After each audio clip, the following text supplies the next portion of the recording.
buli wobeera nga oli munafu mukusoma eddiini, mukusoma irimu neddiini eba nafu, ate wegendereze nnyo ojjako, kubanga oluusi batubuza. Tugende nti muzeyi Hambal eyatuzalira emunyenye ya fiqhi Imam Ahmad bun Hambal mu Baghdad Iraq, nagamba mutabani we Ahmada ti aruhilu ila alalimi fataallama adabahu qabla ilmahu. Omwalimu yenna gwonosomako irimu sooka nga kwetegereza ye nga ye, embeera ze bwozisiimanga ojja mumusomako irimu, amakulu tajja kubuuza. Omwalimu yenna gwonojjako irimu nekubugaana nowulira nga ekuyingidde mu busomyo, ekuyingidde mu mutima, oteekeddwa okuba nga omwagala. Bw'obanga olina byomutamwamu mu mize obwononefu teyinza kukubogaana. Era waba alina byayogera webuuza nti kati ayogera ki? Abatamanyi oyo bebatwala ebyoyo, nze nga ntwala ebyoyo nsanga ku nsonda nga alina bayimiriza sente zijakali azamanyako mwenankani nga omanyi ebyonoono. Situgambye nti omwalimu tasobola kusobya, asobola naye waliwo ekisukka. Kati ye muzeyi Hambal nagamba mutabani we nti obanga olina okusoma irimu ku muntu sooka wetegereze ye nga ye, entambula ze, empangala ze, bwolabanga ozisiimye khalas. Kubanga buli woyagala omusomesa oyo mu mutima gwo mulimu nanga omwagala, mulimu ekirungo ekivaamu okuba nti kireeta omutima gwo okubanga buli kyakoonako otwalirawo, buli kyakoonako okikwata okitwalirawo, nekikendeeza kisu kiteeta okuba nti kitukendeeza okumenyeka nga tusoma irimu. Ebyo ebigambo njagala tutandike nabyo ebya abayivu ba ummeeno, owekitiibwa Imam Ahmad ne muzeyi we muzeyi Hambal, owekitiibwa Muhammad bunu Sirini omu ku batabi'i. Ate no Muhammad bunu Sirini olina omumanya ennyo kubanga oyo ali mu high ranking mu batabi'i. Tuli fena jukira nti batabi'i nibo balina pano nga bula nti basahaba balina pano eyabana: Abu Bakar, Umar, Uthmani ne Ali radiyallahu anhum jamia, the best four. Teka bulungi kale mu batabe naye waliyo the best five. Olina okubamanya nga gwe talibul ilm bebani. Naye mu abo bataano owekitiibwa Muhammad bunu Sirini mwali. Sijja kuwamanya kuba ntitwaze kusoma ebyo, naye nga waliwo batabe bebaluwa abajja irimu ku basahaba nga bagenda okutuuka nga nabbi afudde sallallahu alaihi wasallam, ne batamufuna mukisa kumulabako, ne basoma ku basahaba. Nabo balina ranking zaabwe nti gundi yasinga, nekuddako gundi, nekuddako gundi, nekuddako gundi, nekuddako gundi. Naye mu abo bataano abasookerwako owekitiibwa Muhammad bunu Sirini mwali, Said bunu Musayyab mwali, Hasan al-Basri mwali, Uwais al-Qarn mwali. Sigakuwadde nga konyeko bukonyi ate nga wetaaga okugamanya mu nsengeka yago nti ono yasooka nekuddako ono nekuddako oli. Ebyo byonna bituyambako okumanya irimu n'obuzito bwayo. Hadithi yaffe ey'olwaliro okuva mu kitabo kyaffe Umda, qala rahimahullah an Abi Hurayrata radiyallahu anhu qala sami'tu an-nabiyya sallallahu alayhi wa sallama qala rahimahullah babul janaba an Abi Hurayrata radiyallahu anhu anna an-nabiyya sallallahu alayhi wa sallama laqiyahu fi ba'd turuq al-madinah wa huwa junub قال فانخنست منه فذهبت فاغتسلت ثم جئت فقال أين كنت يا أبا هريرة؟ قال كنت جنب فكرهت أن أجالسك وأنا على غير طهارة. فقال سبحان الله inna almu'mina la yanjus, rawahu al-Bukhari wa Muslim. Tugenze mu babul janaba, omulyango ogw'okunaaba janaba. Tukyali mu kitaabu tahara, ekitabo ky'okwetukuza, mulimu emiryango. Okwetukuza kwawukana. Aljanaba kyeki? Aljanaba lwe lunaaba olukakata ku muntu yenna omukulu ebbanga lyamalanga afunye ekimu ku bino wammanga. Ya imma okuvaamu amazzi agazaala mu mbeera y'okwerooterera, oba okuba ne mukyala we, okuba ne mukyala we ate wo emukakatako mu mbeera zonna, oba agamuvuddemu bategamuvuddemu. Kama thabata anhu sallallahu alaihi wasallam annahu qala idha jalasa bayna shu'abiha al-arba thumma jahadaha faqad wajaba al-ghusl. Kasot obeerako ne mukyala wo okunaaba kuba kumaze okufuuka wajibu, so si nti ate saavudde mu mazzi agayitibwa almani. Aljanaba ze zimu ku nnaaba ennene ku musiraamu, olwetukuza ezimu ku neetukuza ennene. Kubanga jjukira nti omuntu wafuna janaba akakatibwako ebintu bibiri, al-ghuslu wal wudu, okunaaba n'okufuna wuzu. Tuli fenna? Ate nga oluusi jjukira waliwo wofunako embeera ezimu wakakatibwako okufuna wuzu yokka, naye yo janaba oteekeddwa, kiri wajibu okukola ebintu bimeka. Naye ate nga wadde ate wakati awo amazzi agaba gakuvuddemu go si makyafu, kubanga amazzi agazaala agakola omwana Adamu si makyafu, mumatukuvu, kubanga ye binadamu, ye mwana Adamu. Era bwe gaba gagenze mu lugoye tegamala mu lugoye wuzu, naye ate bwe gavuddemu emugwako tayimuzitu, alina okunaaba omubiri n'afuna ne wuzu, ate nga gwo tegenda buzibu. Tuli fenna? Janaba nga Baganda bagita janaba, mu Luganda bagitibwa janaaba. Ekakata ku mwana Adamu nga yise mu mbeera ey'okwerooterera, nalaba obuufu, kubanga waliwo omuntu asobola okwerooterera ne bukya ku makya nga ajjukira nti yeerooteredde nga talina buufu, bulaga nti yavuddemu amazzi. Ne wabaawo bwe bukya ku makya nga teyalabye tajjukira nti yaloose, naye ku makya nalaba obuufu bulaga nti yeerooteredde n'okunaaba. Tuli fenna? Enzo zonna enneerooterera zibaawo, naye zisinga kubeera ku batali bafumbo, kubanga ate omufumbo ekyandibadde kimuleetera okwerooterera ate taba nakyo. Okwerooterera kuli nnyo mu batali bafumbo, ye kwesinga okwegazanyiza. Janaba erina ennaaba eri special, era ekulembezebwa anniya, okumalirira. Kubanga singa ogenda mu kinabiro n'aba janaba ng'ennaaba baginaba nga tolina nniya oba tonaabye, nonaaba bulungi nga bwesomesebwa mu bitabo naye nga tewaleese enniya oba tonaabye. Enniya eyo gyolaba mpagiruwaga mu ibaada zaffe. Kankuwa ekyokulabirako, abavubuka abaami bamanyi shida mwe tuyita nga tunoonya riziki. Ave waka nga taleseewo kantu, talina zimutwala, natambuzawo ekigere, natuka ku mulimu, nasuubira nti bwanaka kuno ajja kukolayo za naafuna kulanki afune ekyokulya, nezibula.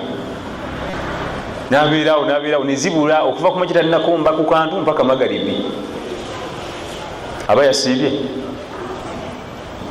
aba yasiibye, tafuna mpeera, teyasiibye, teyalise nniya. Kusanga 12.1 nga jafuna nusu kakaaga, kyokka bakakwata akalyeko omummonde omwokye tekajja bamala nimboneka ne balina abaana nakatereka natambulawo naddayo eka nakakaaga nezituka sawa 4 ezekiro tanakumba kaki munjogere ya bulijjo yasiibye ni talina mpeera takumbye ku kantu wadde ebibiri ebigula amazzi byabuze abo babaayo naddala balina ensa ngaatya okusabiriza abalala agattagatta asanga ono ali emmere najjako omuwogo nagugaya nasanga oli najjako omumonde nagugaya nasanga oli najjako ensujjo kati abo agenda ogattagatta bwati mu bakozi banne ngaekimisana kimazi waliwo balina ensonyi nga tayinza kubikola nga tayinza kubikola naye niya oyo aba yasiibye ate alinako yalidde naye talina mpeera lwaki niya nam kati niya kikulu mu ibada zaffe ennaku zino bahaji basoma hijja naye balina niya zanjawulo waliwo agenda nga yagala bamwite haji naye nga bujjo bampita haji nga siri mujjuvu kangende nzijule abwe bali waliwo abagenda ngeniya kulambula nagendako Paris, Brussels, New York, Boston kati sigenda ngako Macau kangende nambule ndabe eyo nabo bwe bali abo bonna tebalina hijja tebalina kiki hijja kubanga ibada yonna niya waliwo abaddayo buli mwaka e Makka abo nabo bakusesa kubakakasa nti sente zikola ki weziri kubanga bwenayosamu hijja emu bajja kubuuza ntandisa okwavuwala nina obakakasa nti zikola ki weziri oyo talina hijja omulala yagamba munne nti kakati yagala genda kukola njagala banfuke haji ku kyalo bampita chief njagala ekyo kisangukewo nfukani naye linakala erinnya eryo linakala nga yegololyemu ku magezi kikyanakola erinnya likale ezo zonna eniya zibaawo naye byonna bifa Allah tugamba nti wa atimmu lhajja walumrata lillah emikolo gya hijja newumula gikole mu bujjuvu ngaogikola kulwani kulwa Allah kati okunaba janabba kusinziira kuyimiridde ku niya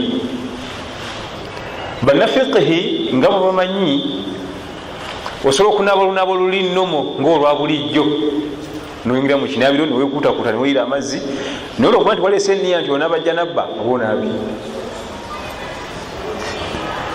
nziramu osobola okunaba olunaba olwaki olwa bulijjo noyingira niwekuuta nga tulina formula wekuuta bwekuusi olw'eniya gyoba olina nti naba janabba oba onaaba janabba waliwo enaaba eyava ku mukama waffe Muhammad sallallahu alaihi wasallam eyakolebwanga basalafu abatusooka abalongoofu tugenda giraba emisomo gino egyokunaba janabba okunaba haidhu bagiteeka mu bibiina ebyowansi siniya 1 ne siniya 2 abaana mu silibasi yaffe ey'eddiini webasomera emisomo gino kulwaki drop out ziba nyingi mu masomero oyinza okuma ku siniya 2 nagenda ate bino ebyo birina okubaawo omulenzi alina okuwasa omuwala alina okufumbirwa alina okuba ne haidhu kati emisomo gino oteekeddwa okuba nga oli sirias mu kugitegeera kubanga bwe bulamu bwaffe janabba mututambulira abakyala embeera zaabwe ez'omwezi zibeerawo nam okunaba janabba okwava ku mukama waffe nabiyuna Muhammad sallallahu alaihi wasallam bw'oyingira mu kinaabiro osooka nonaaba ebifo ebyekyama ebifo byonna ebyasinze okubiramu okubaamu olutalo olw'amaanyi ennyo wakati mu kulwanagana n'omulabe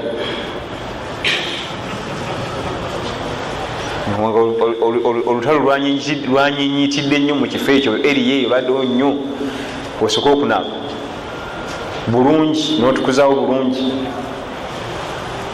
nam ne ebifo ebiriranye ekifo ekyo kyonna ekyakoseddwa olutalo kubanga wabawo ebifo ebikiriranye. Bwomala nonaaba bulungi mu ngalo, bwomala okunaaba ekifo kiri n'engalo zinaabe. Mu njogera zibaga nti sooka onaabe engalo. Jjukira bwe twali tutandika ekitabo kino twagamba nti omuntu yenna agenda okwetukuza mu lwetukuzo lwa shariya asooka kunaaba ngalo emirundi 3. كما ثبت عنه صلى الله عليه وسلم أنه قال إذا استيقظ أحدكم من نومه فلا يغمس يده في الإناء حتى يغسلها 3 فإن أحدكم لا يدري أين باتت يده. bwabanga azikusoma omumwe kumakyanga azikusaba mutulo tatandikanga butandisi kufuna uzura amazzi asooka anaaze engalo ze emirundi 3 kubanga tamanyi engalo gye zasuze. Jjukira nti bo edda wuzu tebabanga na zinzimiyana budomola na taapu, babanga na byombo nga baketi anyika muli bwati n'anaaba nanyika muli bwati n'anaaba. Kane baga ntonyika muli nga tunnanaaba sooka omuzike baketi onaabire ebbali engalo emirundi ekyo. Eyo sunna weeri ne obanga olinayo haja empanvu emmanju nga gyolaga sooka onaabe wana engalo emirundi kubanga oliaga nti ate nkyagenda ku haja empanvu nja kuzinaabira ddala lumu, sooka onaabe engalo emirundi ate tegiri ku wuzu giri 3 egya wuzu egyo giri bbali. Kati nowajja nabba olwokuba nti wali mu lutalo n'emikono gino giba bize nga gitambula mu bifo ebimu ebyenjawulo, sooka onaabe emikono zisooke zitugule nga jja engalo. Kyola nsaasira nnyo abasomesa siniya wano irimu ya hadith ne fiqhi. Ennaku zino abaana basiniya wano tubato nnyo, obagamba ebigambo oluusi bibizitowakula bwongo bwabwe, kati ngaobagamba ebyo oliyanga nti wa kale ate ennaku zino baba bato ne balabadde ebifirimu. Abedda babanga bakulu nga tebalina kyebamanya ate, naye kati firimu z'abazungu zino zibatunda ku nguudo ekibuga kyonna. Engalo nga bwe tukimanyi nti wakati ng'osisinkanye opponent ziba bize, tuli fena sooke zinaabiwe zitugule. Wadde okakasa nti nze nekakasa tezibadde bize, eri sunna gikole. Bwomala onaabe tuganye nti area ziri ezibaddemu nnyo olutalo olusinza okunyinyiitira. Bwomala awo ng'ofuna wuzu ey'essala, naba engalo mulundi 3 mu kamwa mu nnyindo yonna ng'olekayo ebigere. Ng'olekayo ebiki? Ofuna wuzu yonna neggwayo n'otafuna bigere byombiri. Tujja kulaba lwaki ebigere Mukama waffe sallallahu alaihi wasallam yabirekangayo. Tugende ng'ogenda mu mutwe, jjukira nti buli kyonna ky'otandika nakyo mu wuzu mu kunaaba janabba sayidi eya ddyo gy'otandika nayo n'ogenda ku kkono. Omutwe bwe guggwa n'odda ku sayidi eya ddyo mu kubode n'onaza sayidi n'okuuta n'ekyangwe sayidi eya ddyo. Bw'omala n'okuuta n'ekyangwe sayidi eya kkono. Bw'omala n'otandika okumunyunguza n'amazzi era ng'ova ku sayidi eya ddyo ng'odda ku kkono. Jjukira tulina kukwata ku bigere. Ebifo biri ebya private parts tebiddamu kukwatibwamu kubanga byo twabinaazizza in advance ne tubimaliriza. Era kyolaba omuntu ateekeddwa kubanga bamuyonjo nnyo, kubanga bw'ataba muyonjo nnyo nga takozesa bugiriita ate alina okuyisaamu omukono kubanga byajja kulegamamu ebyovu n'amazzi agatali malungi. Woddayo n'obikwatako ebifo ebyo oba olina okuddamu wuzu kubanga ebyekuweddeko. Oba olina okuddamu wuzu kubanga ebyekuweddeko. Bwe tumaliriza nga tuvaawo nga tugenda tunaaba ebigere, kisooka n'ekya ddyo ne tumaliriza n'ekya kkono. naye ekyaleetanga ekyo okuba nti ebigere tebikwatwako ebinaabiro bye baalina si bye tulina. Banabiranga kati gendo nabirimu ekinabiro nga kyattaka, amazzi gano agakuvaako bwe gayika ku ttaka terisamukira ku biki, ku bigere. Ogenda okumaliza nga wali onaabi. Yensonga bo baalekangayo biki, tebalinanga biyigo nga byaffe. N'ekirala bwe baanaabiranga ekifo kyennyini kyanaabiddemu nga tayinza kunaaba bigere, agenda okumaliriza nga wennyini wano wabinnya ate, kubanga ojjukire osottasottawo ate wewewawo amazzi ate ettaka. Kati baalekangayo ebigere, naavaawo n'agenda mu kifo ekikalu ekyanaakukolako n'anaza ebigere bye. Hatta waliwo abamanya bagana nti kati tewakyali bwetaavu bwakulekayo bigere olw'ekikula ky'ebinaabiro byetulina, kubanga otuzza ottonyako twetugenda, ottonyako twetuvaawo. Era omala okunaaba nga watukula bulungi nawe otukula.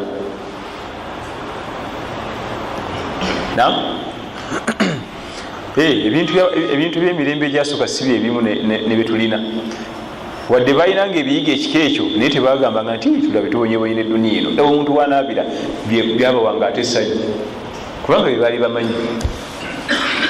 Nga bwolaba nti naffe wetuli kati, oli musanyufu, olina iPhone, ogenda ku WhatsApp, wajja kujja omulembe nga babagamba nti walibaga nti nga babonaabona n'ensi, nga bagamba gwe okuva n'ogenda e Masaka sawa namba nga bakola ki mu kkubo,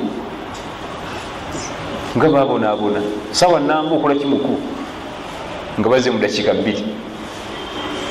Ekyo natannakirabako ogenda mu bazungu, train etube emyansa bumyansa nga muli mbalala, omuntu asula wana akolera mbalala, buli kanaku asula wana akolera wa alinya tube epasuka bupasusi bweti nga muli eri, negira bweti nga muli eri, ali takeerewa. Kati nabo tebalinanga buzibu na binaabiro byabwe, tebalinanga buzibu nabino twayitako mu madaini salih. Wa ila madyana akhahum shuaiba, emadyana ddungu liri eyo mu ggwanga lya Saudi Arabia. Abawali bwe twali nabo ne batugamba nti awo olaba waliwo ekibuga bayitangawo Madyana. Emyaka egyakayitawo teryagimanyi kujjako Allah. Nobuuza nti wano waliwo ekibuga, nti kibuga nga abantu basanyufu, naye nga gwe otunulawo essaazi toyinza kuwangaalirawo. Gayinjayinja, gasozisozi, olw'omusana, tiwaliwo ekibuga. Ngera banyini kyo basanyufu abali mu siite. Kati ebintu ebyabeerangawo edda tolowooza nti byabakaluurizanga obulamu, ebyo byebaali bamanyi. Nga naye bwoliwo kati ng'olaba oli wa mutindo nnyo, wajja kujja abalala ate nga bakafulu, nga Allah akyusiza te entegeera n'enkulaakulana mu ngeri muba endala. Nabayajja nabba bw'oba teweekakasa bulungi buteekuuma kwekwata mu bifo mu private parts zo ng'ojja kuddamu okwateko, osobola okukyusa wuzi notagifuna n'obiisa embyayo emabega ng'omaze okunaaba. Naye fuba nnyo okulaba nti okulembeza nnyo ddyo ku kkono nziramu. Bw'oba nga teweekakasa tojja kwekuma kwekwatako. Naam, sooka onaabe bunaabi wuzi onoogisa embyayo. Naye mu byonna ekyewuunyisa Mukama waffe sallallahu alaihi wasallam ebyo byonna yabikolanga n'etampeko y'amazzi. Tampeko yaki? Ebyo byonna nabikola nabimala, ne wuzu yaako n'okulongosa ebifo n'okukola ki. Wakati wa tampeko emu n'ebbiri n'obikoma. Oba atya Allahu a'lam. Jjukira ensi ye nga mazzi gakekwa, si bino osumuludde shawe wanda bwanze eti. By the way, n'okuba nti ogenza okusenya ku taapu n'osumulula amazzi n'osamuka n'otandika okuba omuswaki nga gajja tikkirizibwa, siba senya. kubanga ate oli mukusenya ate tapu ekoze eki eyiika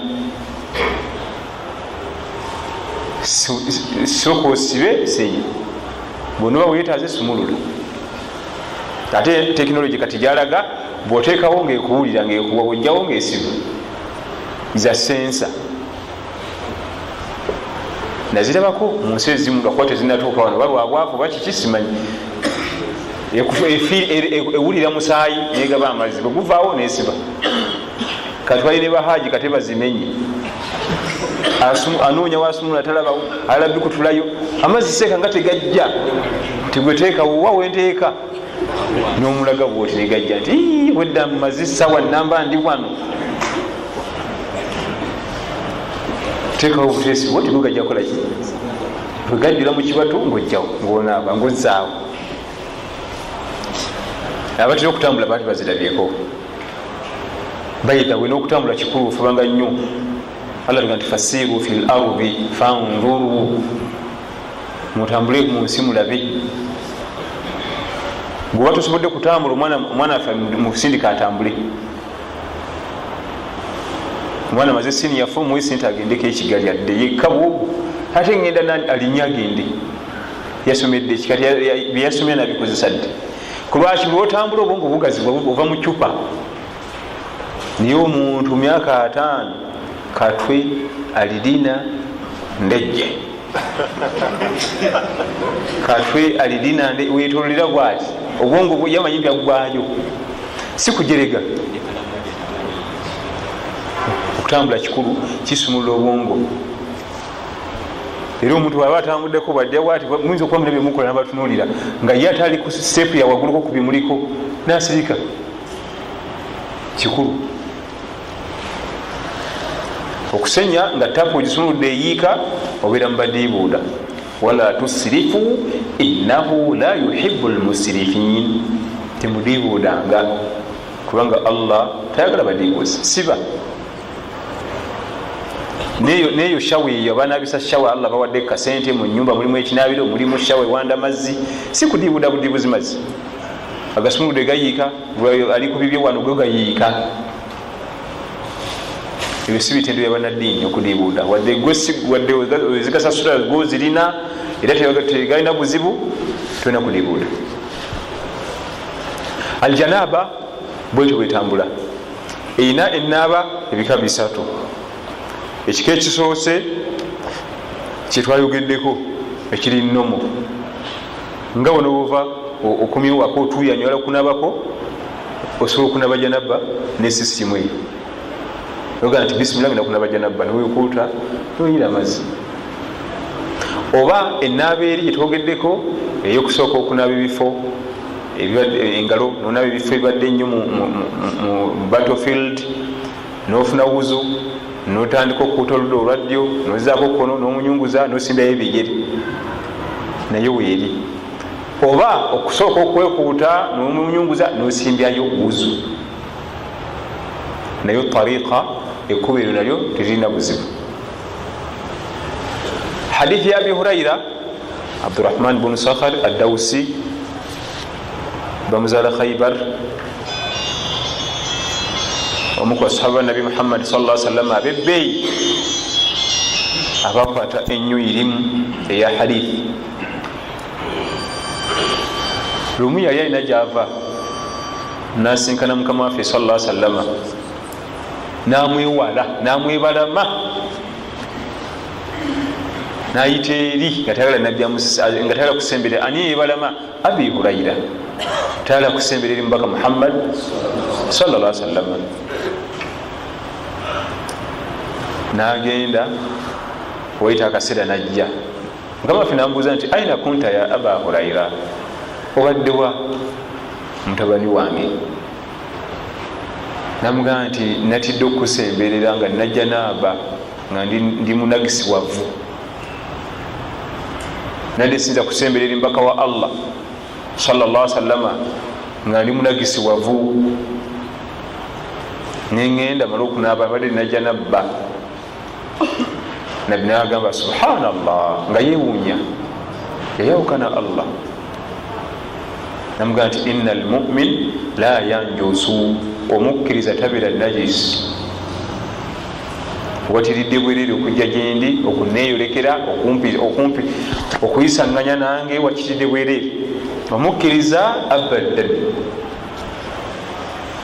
titulina wetumugambira nti munagisi wafu wadde olina janaba era oba okyali mukkiriza oba mutukuvu. owekitiibwa aba huraira radiallahu anhu wa arda aliko ebintu bingi. olulala yamusanga ngaalinga kakamuje abaganda bakaita akasolo namugamba nti abi huraira obaddeki? ya rasulallah asabatni janaba wala ma, nafunye janaba nga sina mazzi. fatamarragutu fi turabu kama tatamarragu bidaba, nenevulungula mu nfuufu musenyu ngaensolo. olwo ali kutayamumu ali kuki nga yenna asiwuusi ajudde musenyu nfuufu jerere mujudde. namugaa nti fatamarragutu fi turabu, nenevulungavulunga yajjamu engoyi nazisawali nayingira omusenyu. nga bwonaba buli katundu kalina okufuna amazzi, buli katundu kafune omusenyu. nabbi namugamba sallallahu alaihi wasallam nti kana yakufiika antaqula hakadha, kyali ekikumalira okuba wansi. namulaga esooka bakulaga nti abi hurayira yali yasomako ku tayammumu ey'essala nga tolina wuzu, nga tamanyi ya janabba. kati bwe yabigattagatta alina janabba, essala etuusi bamusomesa tayammumu yaki ya wuzu eno eri nnomo, ate yayinamu wuzu endala empanvu ya janabba. bwe yagenda obigattulula nalaba nti ekyokuyingira omusenyu agwesaabe, amunyumuze mu nkwawa muno, anabe mu feesi, anabe mugongo na musenyu, nga kyekijja omugasa. ebyo byonna nno biraga ki? babanga banyiikivu, alabe nti akola ekituufu.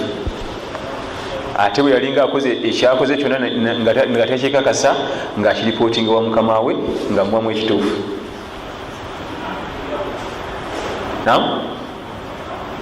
nalabako omuyindi muhijja emu ngaafuna wuzu n'omusenyu.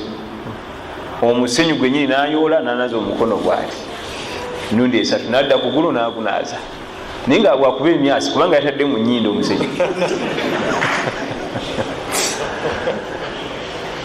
waliwo sheekh bamuta muhammad kisekka gwe twali naye netwagala tumugase, naye nga waliwo language bariya. twamugamba mu luwarabu yaddamu mu luyindi, netudda mu luzungu yaddamu mu luyindi, netukoma nga tulina nga ejoyinza mumugasaamu ennimi. era paka yamala wuzuye n'ebigere byonna n'omuntu nasigamu omusenyu, nagenda wali nayaziina nakima nasaala. ekyo kitegeeza ki? yasomako ku tayammumu naye teyagitegeera, kubanga singa teyagitemanya yandibadde amanya nti nettaka lifuna wuzu. aba alinako ka knowledge naye nga katono, kati nakerambululira nga bwayagala. ekyo nno kyekimu ku bulabe ennyo okuba neirimu entono. ekimu ku bintu ebimenya mu ddiini yaffe ey'obuisiraamu kwe kuba nekayirimu akatono.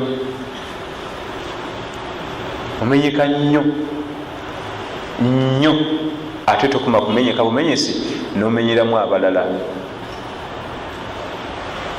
nabalala bamenya. oli ajaga nti kakati waliwo abalina irimu enyingi, ayo taliyo, bali ku mirembe giri. kyetegeeza okuba nga olina elimu, oba olina pointi gyokutteko, eyo gyoba okuba ogigaziye, ogigonze, ogitegeere. ebintu bisigadde ebirala muyo byetunalaba oluvanyuma. era ensoma ya irimu entuufu katono, naye nga akatono ako tukagaziyemu. oli yenna kalijjo kambuuzaamu ekibuuzo yalimanya, kubanga nakategeera, okusinga okuba n'ebingi nga tewali kyoyinza kulanamya n'otuusa. buli kamu okonako n'okomawo, nokonako n'okomawo, nokonako n'okomawo. akatono ng'okategeera, ekyo baita masters, kubanga boddayo okukola bwoba olina diguli emu noyagala oddeyo masitalinge olondayo kamu katono nokakuguka. bwoba oliwa medicine kangende mu mannyo muno oli wafundidde ku linnyo malaria nga muvaako typhoid nga muvaako byonna byonna nga jafundira kuki naye erinnya eryo wonna wogenda omubuuza abategeerawo namasitalinga linnyo tulifena. Era abantu bewaza nnyo okusoma ennyo ogende waggulu kubanga bw'okusoma ennyo n'ogenda mu diguli ennyingi oyongera kufunda kubanga kasoddayo okukola masters ng'onye bakufunziza n'ebijiba gyaffe emisomo gy'eddiini baga nti agenda mu qismu lfiqhi ate mu ibadaati mu ibada zokka osanga omusajja nga yakola yamastaringa zaka alina masters muki oba mu riba osanga alina masters mu siira wekona ku mbaka Muhammad sallallahu alaihi wasallam ajja kukuwa data yenna ya masteringa yefundiraawo abaagaziye mu kantu akafunda akatono wekati nenga mugazi nnyo muki muko amakulu bwojja mu department ye toddayo kunyega kubanga yajja okwogera yekka ebyokwogera ina bingi kati ensoma eyo eba nnungi nomanya nti kino kikutudde kiwedde. Wano yajja nga yeebwalabwala n'ayita eri ng'atya okusembera omubaka Muhammad sallallahu alaihi wasallam ng'asuubira nti munajisi wavu nabi namutegeeza nti omukkiriza tabeera nagisi. Omukkiriza tabeera kiki era ekiraga nti aba nagisi omuntu aba ayina janabba ate ng'asomeddwa eyingire toyireeti sibe kuba omuntu aba ayina janabba asomeddwa eyingira wa tulifena ayina janabba asomeddwa ez'okuzuuka ku makya azuukuse ku buliri. Alhamdulillahi alladhi ahyana ba'da ma amatana wa ilayhi nushur asbahna wa asbaha almunasomeddwa ez'okukya ez'obudde bw'okukya ku makya naye nga ate ayina kiki. Era mukama waffe sallallahu alaihi wasallama yakwatibwako bakyala be nti bwe yalinga bamutegekera amazzi ng'agenda okundaba janabba yalinga ayina aya zasoma aleme kutuuliraawo lindako tutegeke amazzi mu kinaabiro nti kale inna fi khalqi samawati wal ard wa ikhtilafi al-layli wan nahar la ayatin li ulil albab alladhina yadhkuruna allaha qiyaman wa qu'udan wa ala junubihim. Eno bategeka maki eyo si Qur'an ayina kiki janabba ayina janabba okusinga okutuuliraawo oba okudda mu kugeya neŋŋambo ye yasomangamu aya za Qur'an kubanga omukkiriza la yanjusu era kikkirizibwa naawe naffe kitukkirizibwako okusoma aya ezo ng'oli mu mbeera efaanagana bwetyo wawula si kukwata ku Qur'an mu mutwe sigga nti kangira nze Qur'an ngaja ti wanfumbugumiza amazzi ku sigiri nze sinabaganyogoga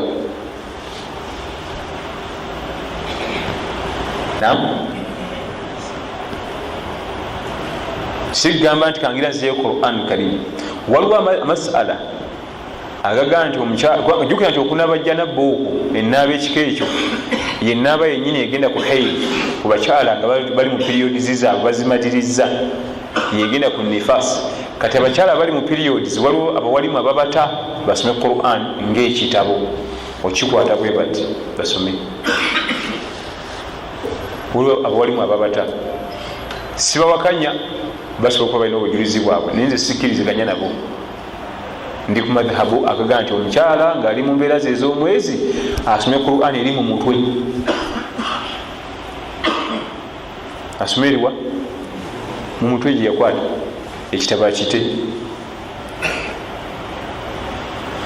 Bali sibawakanya kubanga bamanyi ba umma bamaanyi era tebayinza kwogera an hawa nafsi nti ayogera byayagala. Omumanyi yenna wabanga yenna yiga ekigambo kyakugambye nam wali tokkanyiza naye leka kumulumbagana. bwoba osobola okukkiriza abeera omumanyi oba omusomesawo aba ayogera nga alina wajja, aba ayogera nga alina wakolaki wajja wasinziira si mu bbanga. kakati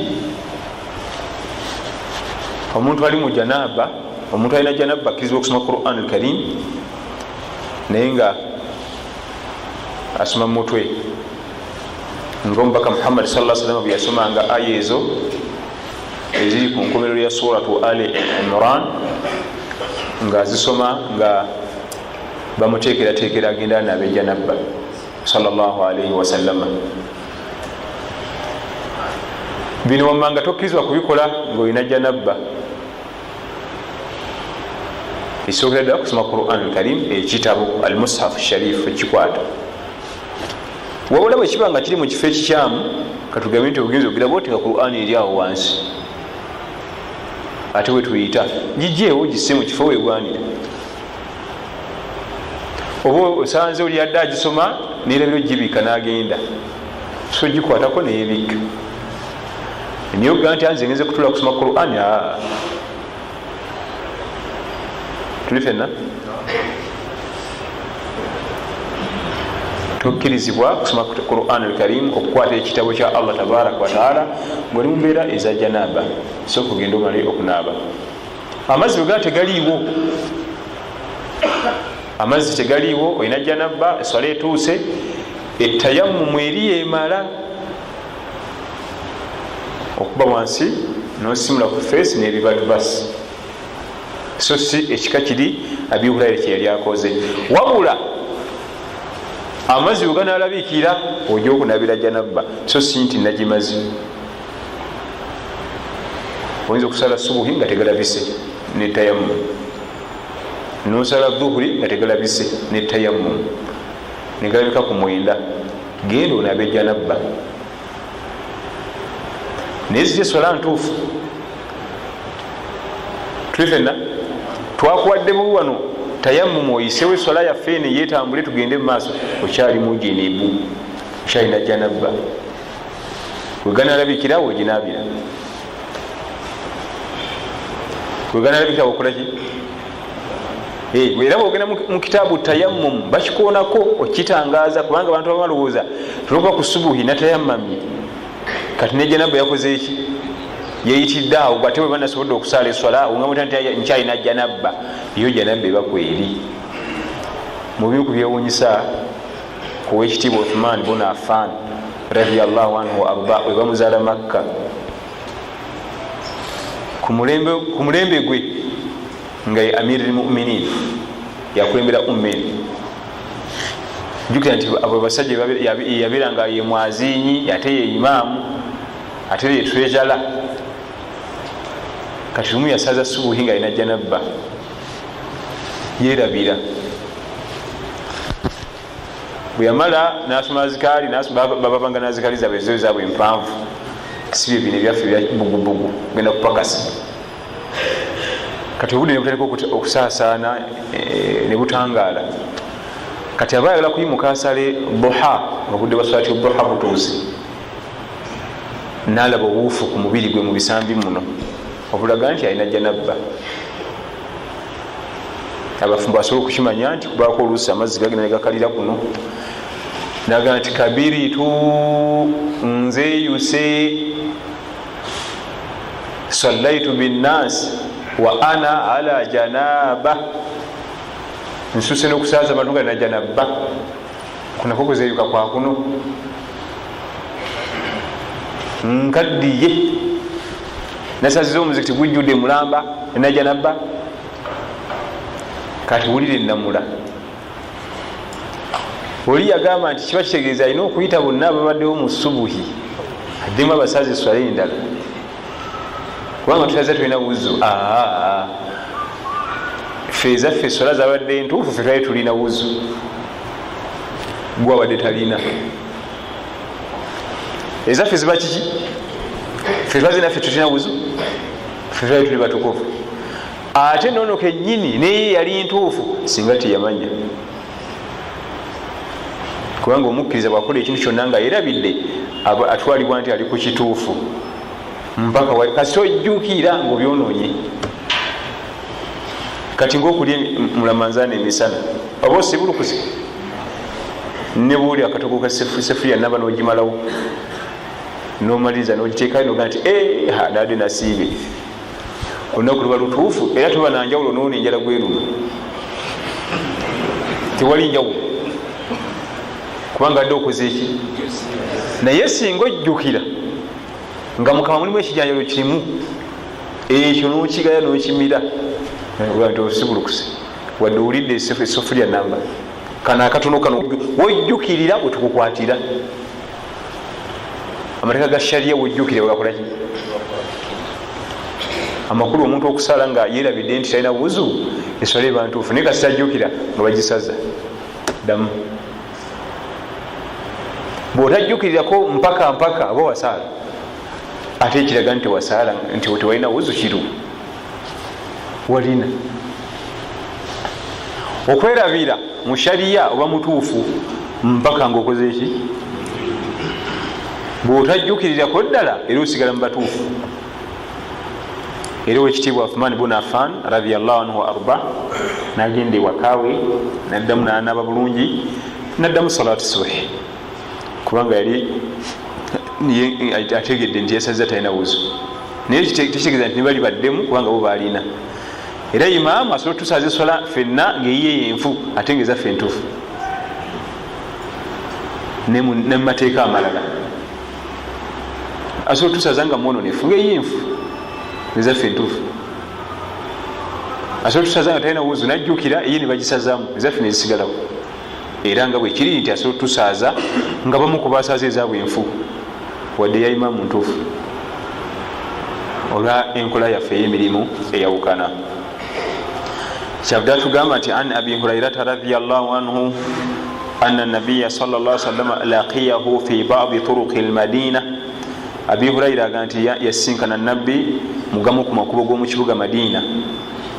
Abalina ekitabo ekigambo almadina kibira kya maarifa kulina okubako alif ne lam. Almadina tekibira madina kyokka, almadina ekya nabi Muhammad sallallahu alaihi wasallam tebakiwandiika nti madina. Naye oba kiwandiise mu luzungu walina okubako al almadina. Era bwetunulira kyati oba ebipande ebiva mu bo bakiwandika al almadina wadde ekize mu luzungu nti almadinatul munawwara. Naam, yamusinkana mugamu ku makubo ge mu kibuga ekyo Madina wa huwa junubu nga Abi Huraira alina janabba. Qal agamba Abi Huraira fankanastu minhu nemwebalama nemwewala nempita eri fadhahabtu fagtasaltu nengenda eka nenaaba thumma jit oluvanyuma nenzija faqala aina kunta ya Aba Huraira nangamba badde wagwe Abi Huraira. Qal nengamba nti kuntu junuban fakarihtu an ujalisaka wa ana ala ghairi tahara. Namugamba nti ya Rasulallah badde nina janabba nenti okutuula mu maaso go nga siri mutukuvu, ntidde okutuula mu maaso go nga siri kiki. Faqal nabbi nagamba sallallahu alaihi wasallam subhanallah nga yeewuunya eyawukana Allah inna almu'mina la yanjus. Omukkiriza abadan tayinza kufuuka najis. Barakallahu fikum wa jazakumullahu khair. Bwetumala okwaziina atugenda ku bibuuzo biidhinihi tabaraka wa taala.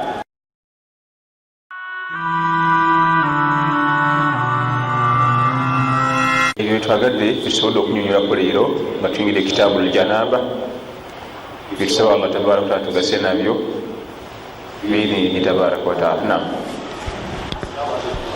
Waalaikum salam.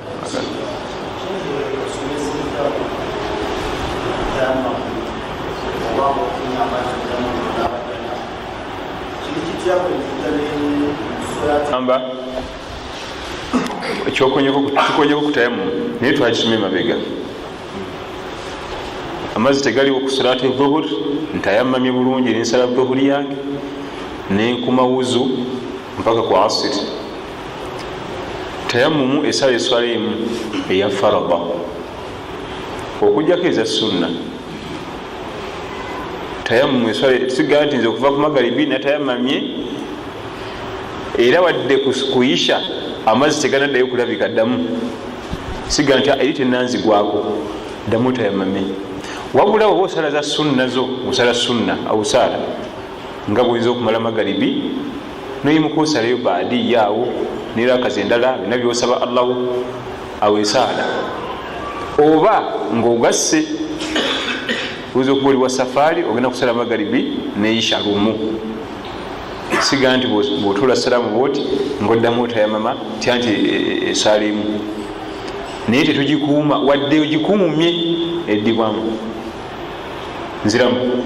Tayammumu esala farada egi wadde okyagirina ddamu otayamame endala.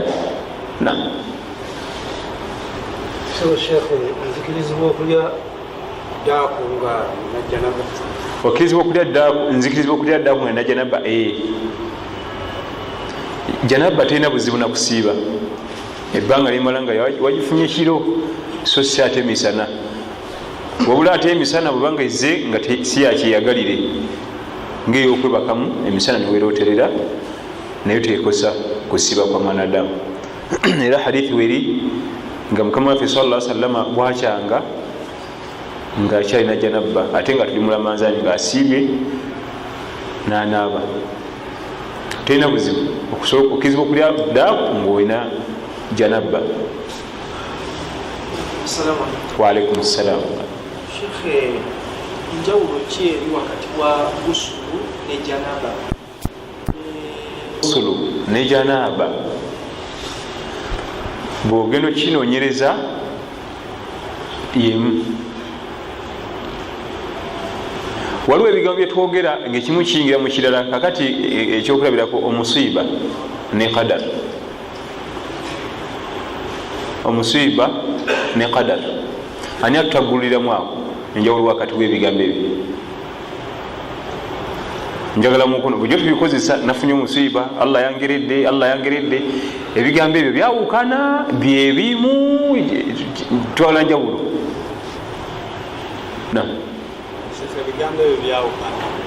Byawukana bwebimala okwawukana ekimu nekiyingira mu kinnakyo nekituula muli. Omusiiba kitegeeza ekintu ekizze nga kikaluba gyoli mu bulamu bwo, ekizibu, okufiirwa, waavu, waliwo kino. Omusiiba kyekintu ekijja nga kikalubiza obulamu bwani naye kiri mu kadaru munda, kiri mu kugera kwani. Wabula yo kadaru eneebi khairihi wa sharrihi. Allah asobola okugerera ekirungi n'okugerera ekibi. Kati wabageredde ekibi gwe musiiba, bwabageredde ekirungi ye qadar, teguba musiiba. Kati omusiiba guno guli munda muki? Mu qadar. Amakulu qadaru nene ku musiiba. Kati gusulu ne janaba byawukana bimala okwawukana ne biyingiragana. Eri hadithi ega nti ghusulu yaumul jumaa wajibun ala kulli muhtarimi. Okunaba kunaku lwejjuma kukakata ku buli muntu yenna omukulu.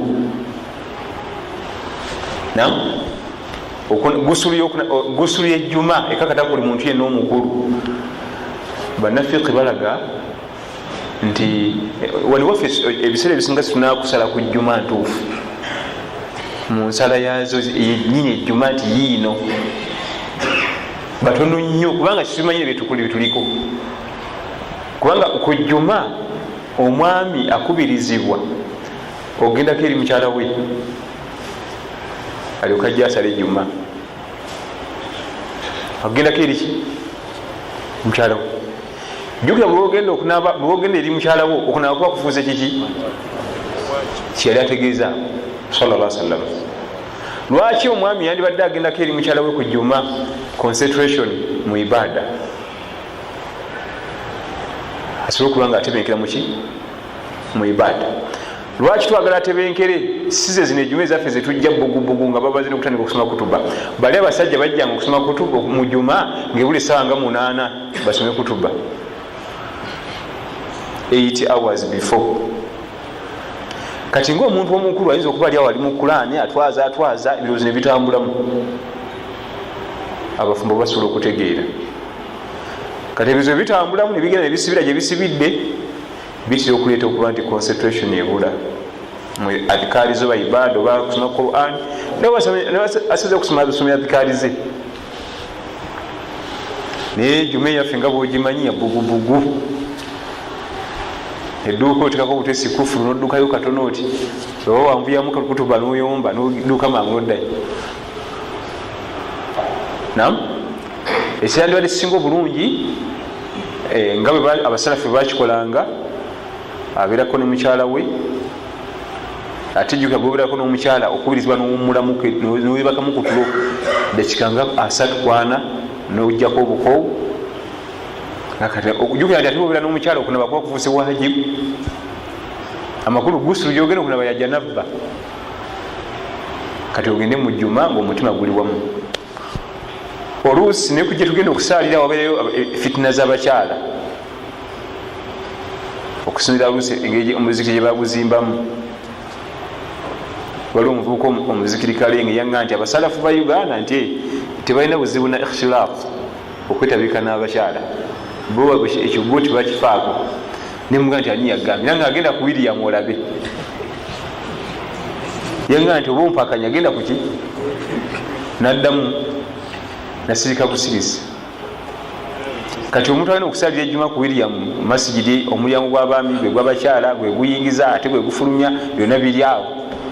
Abakyala abamu tebafa ku nyambala, agira mu fitingi amujja ku mulamu ebirowoozo ne bigenda walala. Saate babanga yabaddeko okukona abantu beeka tekiba kyangu kubuuka kuki ku mulamwa. Kati ghusulu ne janaaba bwimala okwawukana ne biyingiragana. Ate era kisigala nga noono atagenze eri mukyala oba talina anaaba okuba nti abamuyonyo bulungi, avamu olusulu lungi, abeere nga alabika bulungi. Wadde ate noono agenda kunaaba lunaba lwa jjuma yandibadde anabamu luli olwa janabba we tagirina. Tufenna wadde talina mukyabadde na mukyala anaba lunaba luli nnuma agende mu jjuma anabe luli olwaki olwa janabba, wadde tagirina afune gusulu mangi.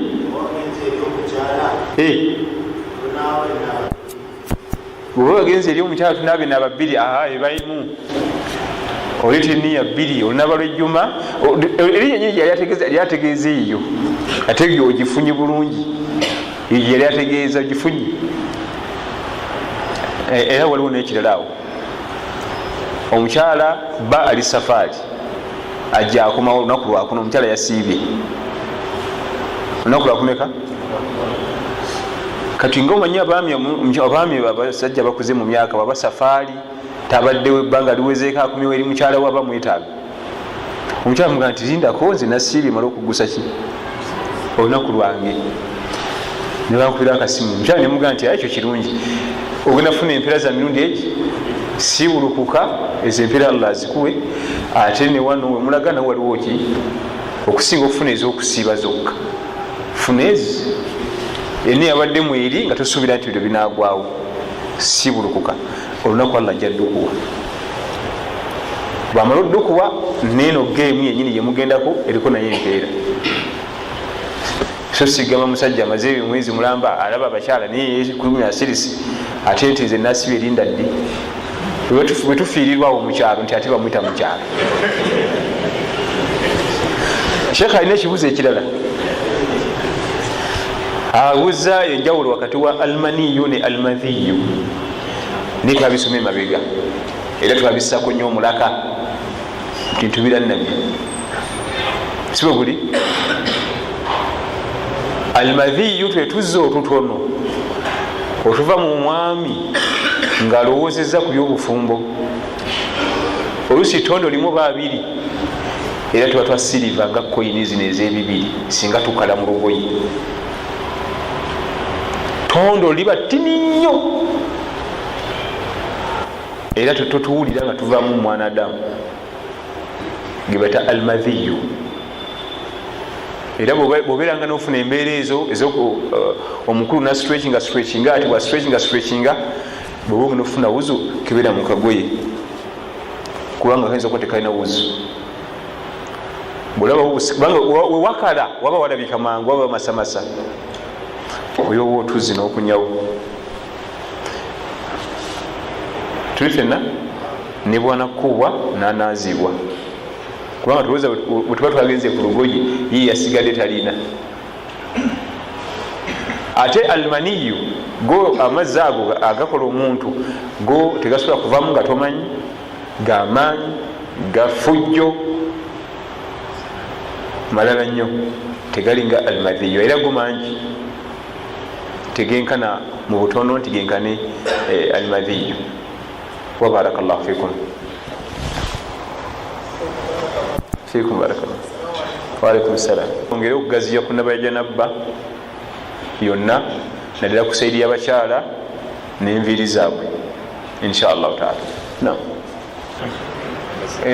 ndi mu kifo engoye ziweddemu wuzu nga sobola kuddayuka kukyusa nsobola okutayamu mama ate tayamumu yakyawo kubanga jjukira nti tayamumu ya muntu ate amazzi wegali amazzi tegaliiwo amazzi tegaliiwo engoye ziweddemu wuzu kyotegeeza kati gwe n'ebizibu bibiri tolina wuzu n'engoye tezirina kiki wuzu tutunulira eswala singa embeera bweti ekugwako tutunulira eswala oyinza okubanga aswiri ejja kusangaka ate ngeno dhuhur linda muddeeka okufuna amazzi okyuse n'engoye naye bwekisanga nga eswala zigenda kuba 3 bannange kiziira tekikkirizibwa kiri haramu okugatika eswala emeka tukoma ku 2 tukoma ku meka eri aya egamba nti hafidhu ala salawati wassalati lwusta waqumu lillahi qanitin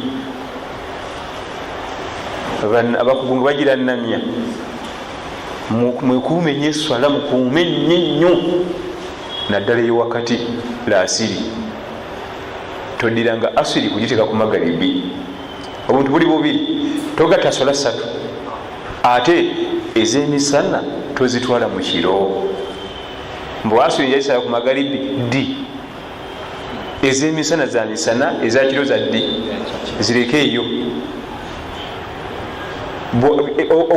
Allah gati fa in khiftum farijalan aw rukubana oba obuzibu bwonna wakiri sala nga otambula obanga oli mukidduka mukyebagalo farijalan lwaki di omuntu wakiza okusalira mu ntebe y'emmotoka singula nga zigenda kufuuka meka sinasala dhuhuri sinasala asiri tuli mu saa 11 mbuziza kondakita waye Bujumbura tuyingira saa meka tujja kuyingira nnya za kiro ono tuluddeyo kuyimirira wonna tuyingira nnya za kiro kyo kigeza gwena gata ku magaribi ugateko ne isha awo sala ziri meka 2 dhuhuri nasuli ku ntebe ezo ziveeko tetugatta 3 tetuddira za misana ziyingizawa kiro n'ezekiro teziddawa ate n'ezekiro zo zirirake kati otandikirawo zizza emisana naye obuzibu buli nnyo olaba yasanye ku wasolatu lwusta naddala lasiri kubanga tuginamu nnyo omuzannyo noba oli mu traffic jam tonasala asiri jamu nasiba nolaba nti agenda kuyingira muki magaribi salira ku ntebe awo eyakatakisi naye dereva tasaala ngaavuga kubanga dereva kiba kitegeeza alina authority eparking emoloka ebbali nasaala wali lwaki dereva bamugaana obwongo esala bweyetaaga nemoloka ebwetaaga kubanga bweba ku steering oba okozesa obwongo bungi okusoma banno booli nabo olime batomera kale toyinza kubawulamu nti ino tahiyatu lillahi wasala waboda badde mukonye eba tekyali swala kolako kimu pakinga ekitegeza limuka gwogifuga so nebejjudde abasabaze ogiteekawo nosaala nomala nogiddamu nosimbula naye bano abavugibwa abasobola okukola kibbo okusalira ku ntebe kakati ekibuzo kya sheeke waffe bwebanga wakyaliwo obudde kuba salatu magaribi etuuse engoye temuli wuzu nawe tolina wuzu tewali na mazzi ate sawa nga 4 n'ekitundu ojja kubaka gireke genda eka kubanga ezo zonna zakiro ate ziri ezi ziri bbiri naye bwolaba nga ogenda kukwata ezekiro ziddemu ezemisana zidde ekiro ate zigende mumeka wabula bwe ziba ngoye bugoyi nga zezitalina wuzu ngaate amazzi wegali tugaa nti tusobola zifunyisa wuzu tutya engoye ziza okuba ziweddemu wuzu ngaobadde okunkumula nobawo mistake nozikunkumulira gweka enyini nyinizo egwokunkumulira eyo wawa amaze okunyewo ziddemu wuzu kubanga ebyo bitubaako naddala ebiyigo by'omukampala wano osumula busumulizibu gwevaayo naawe muzeeyi vaayo tolina kusumula kiki nga ye yakonkonye dda kati webuuza omuntu atanasumula zivu bamugoba bamufulumya haja anagimala bulungi eyo bwe kiba kisobose engoyo zizzamu wuzu tuzizeemu nam naye nga amukkiriza ebintu ngaebyandibadde abira ku bwerinde ku mulimu teekayo engoye endala teekawo ekipale kyaffe nekitishaati bibeerawo singa wabawo obuzibu ngaolinawo emergency twaga nti omukkiriza ku mulimu abayo n'omuswaki muswaki ogukolaki okweddabulula akamu abantu oleme bavundira kamu teekawo n'ekisaati n'ekipale oba kitwaka nkesi waliwo obuzibu mungoye muwuzu musobola okudda muziri nosala nozizaako esuutiyo anti tulabala okulaba nga oyambadde ebinankanankani kikina buzibu nga tumaliriza ebibuzo tebijja kuggwayo jamaa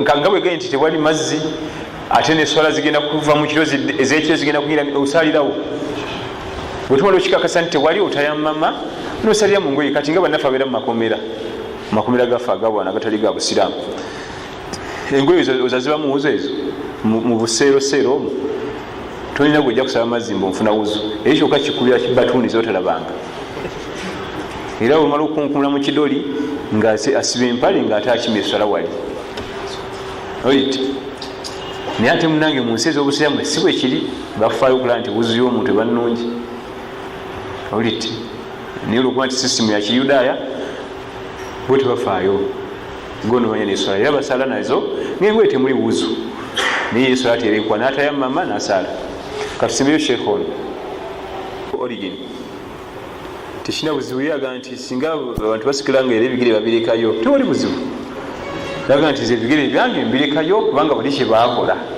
era nze siba kukyabali alhamdulillah tewali buzibu nga tumaliriza mu basahaba bonna eyitibwanga Abdullahi bunu Umaru bunu al-Khattab radiyallahu anhu arba yeyasinga banne bonna okulondoola mukama we sallallahu alaihi wasallam yingaga nti siba ku kyannabbi kyenalaba akola sikireka yamulondola okutuusa newe yakunkumulanga abali mu safaari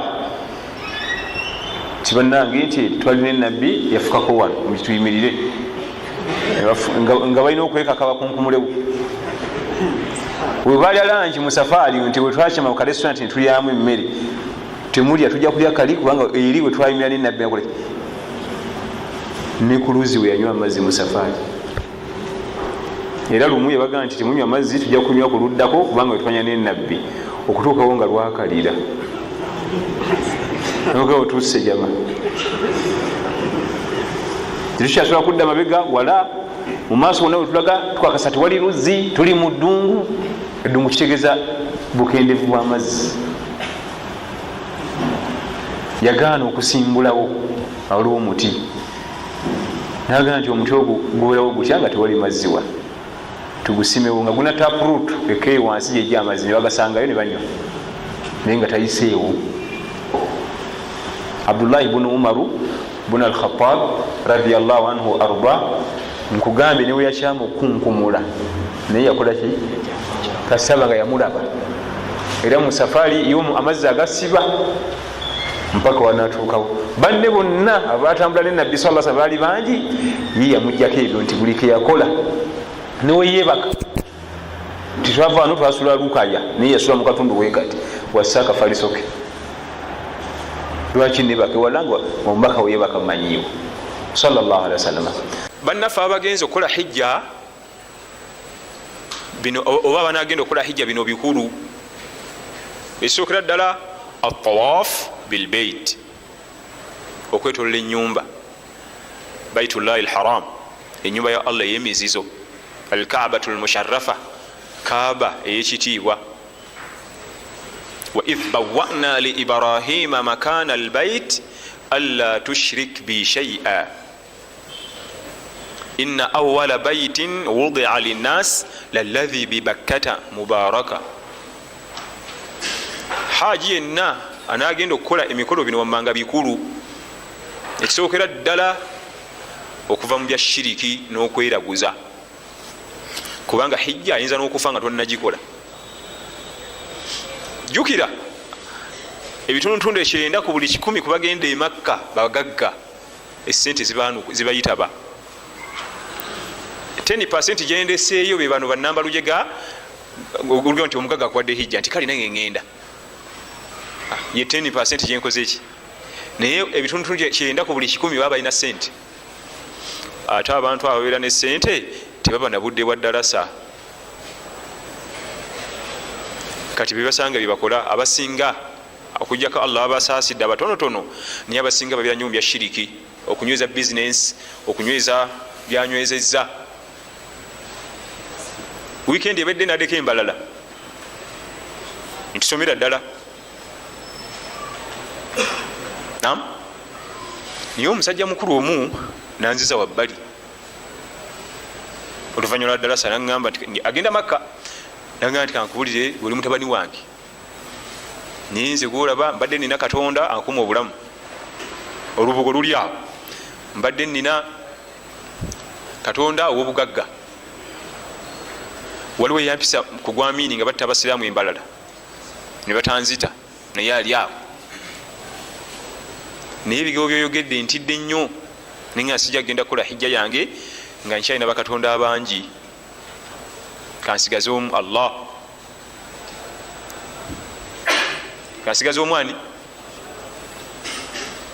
Kati nga mbuuza bano abalala mbateekewa, mbatunde, mbagabiraani. Ne mugamba wokubateeka wangu nti wa olina ekibiriti ti ebibiriti webiri. Nemugamba nti kati gwe bakuŋŋaanyo baleetebwa. Okuva ku gwamiini yaliwo omusajja mukulu ku gwamiini battira baki, gwali guweddeko ndowooza, kubanga gwamala kuggwako nebaleka bakola ki, Allah basaasire. Awo ye yaliwo nga musajja muki, niye okuva awo wonna wonna alina ali mu shiriki. Kyengezaako okulaga wano kyekiriwo, omuntu okgenda ennyumba gyagendako ekyagizimbya kwawula Allah, alla tushrik bi shay'a wa idh bawwa'na li ibrahima makana albait. Mujjukira akaseera bwe twalagirira Ibrahimu ekifo omuli ennyumba eyo, naye ngaekigenderwa okumanya ekifo ekyagizimbe abantu baleme kugatta, abantu baleme kungattako, alla tushiriku bi shay'a, baleme kungattako na kintu kirala. Ennyumba eri kwe kusibuka tawhid. Kiba tekijja kulabika bulungi oli kuva eno na shiriki we agenda agatte kuli okuva tawhid, okuva enzikiriza y'okwawula Allah tabaraka wa taala. Anakola hijja alina okusobola okwetereza mu mbeera eyo, kubanga bwagenda nga alimu embeera eyo khalas hijja asula ntakkirizibwa nakukola, aba talina kukola hijja kubanga si musiraamu. At-tawaaf bilbeit, okwetolola ennyumba waliwo tekiniiki zolina okumanya nga wetolola Kaaba. Ekisooka gyokomya okwetolola Kaaba ng'ogiyita kumpi n'empeera gye zikoma okuba ennyingi okusinga ayise ewala. Allah wabanga kutadde mu bantu abagenzi okwetolola Kaaba, mu njogera yabuli baga nti giyite ku sikiini, gisemberero gyetolole ng'ogiyitako kuli boti, toyita eri wala. ekisookera ddala buli wogiyita okumpi empeera ziba nyingi okusinga ayise ewala.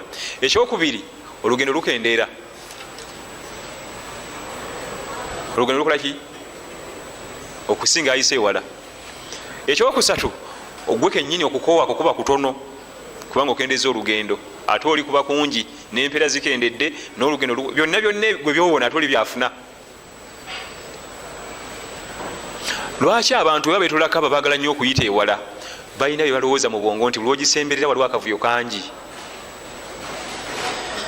Kati omugenda okumaliriza nga buli azze ku kaba alina endowooza bwetyo ne mulyoka mwenyigira eyo. Buli ajjaga nti sijja kugenda eri wala wali akavuyo kangi. Buli ajja kyabeeramu nga mugenda mumakinga awo ku saketi emwe awo nga zaabika emipiira.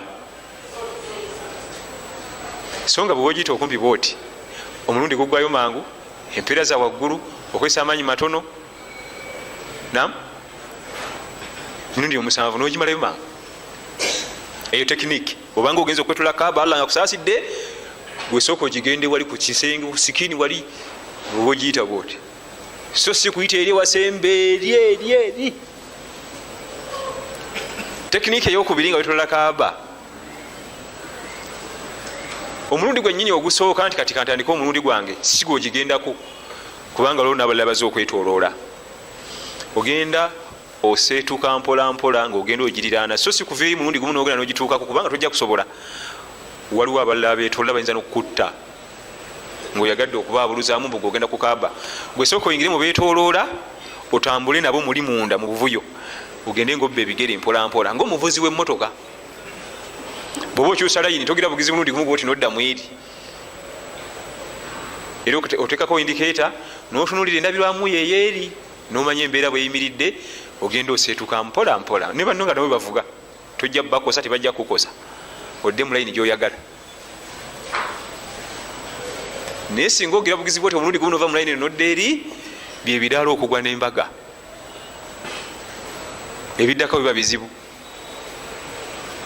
Ne kaba bweti bwetola bwoba ozze bwoti onatandika omulundi gwo emirundi gyo gyokutolola kaba tosooka togenda butereevu kuyo kubanga waliwo abaetolola waliwo force etambula. Okwetola kaba gabanga amazzi agakulukuta nga gamaanyi galina gye gava.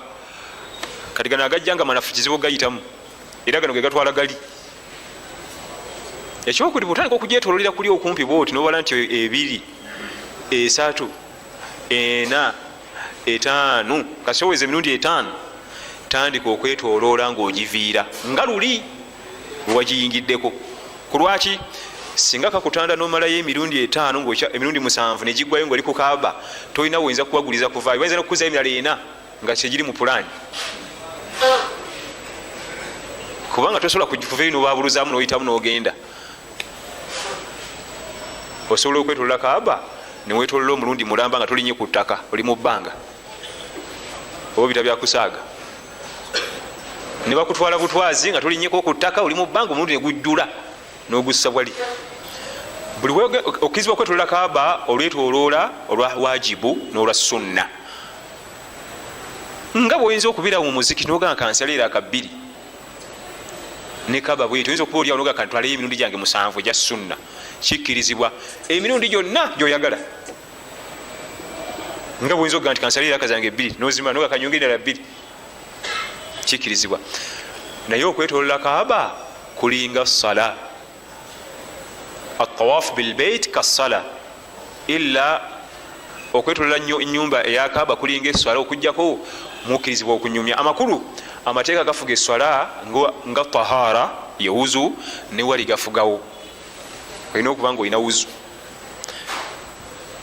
Era singa obadde waketolako emirundi 5 wuzu nekuggwako agafuga eswala ge gafugawo awo gegaluwa ddayo ofune wuzu oddemu bupya. So sigamba ti nadde embuzaayo 2 era nga otayinza kugamba nti nadde embuzaayo erakemu male dhuhuri kati kanjimalirize oddamu buki bupya.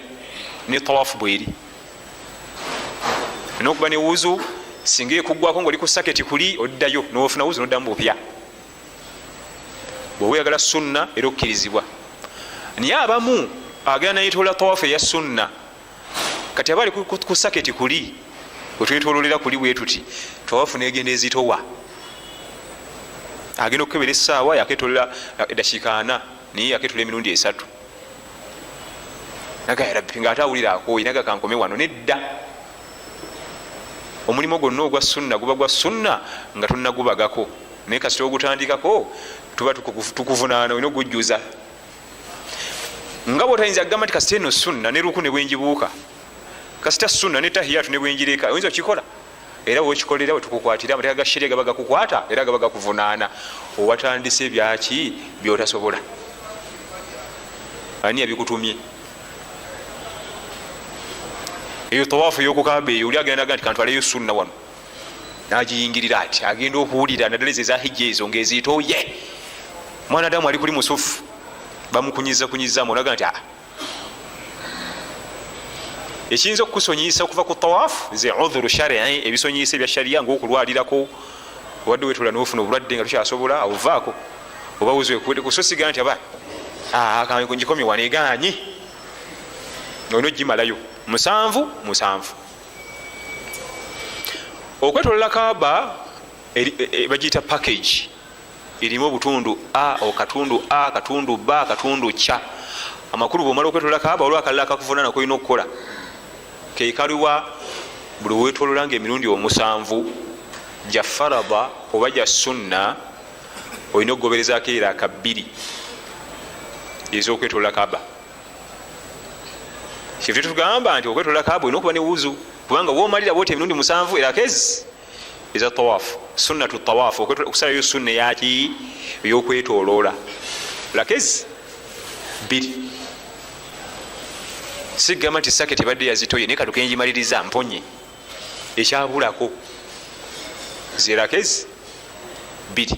Akokusatu kolina okugatako akalala kwe kunywa ku mazzi agazzamuzamu, eyo bayita tawaafu bilbeit, okwetolola ennyumba, ye package egikola. Bitambula bimeka? Nga tofuddeyo olwetolola lwa farada oba lwa sunna, bitambula 3, oba lwa farada 3 oba lwa sunna 3.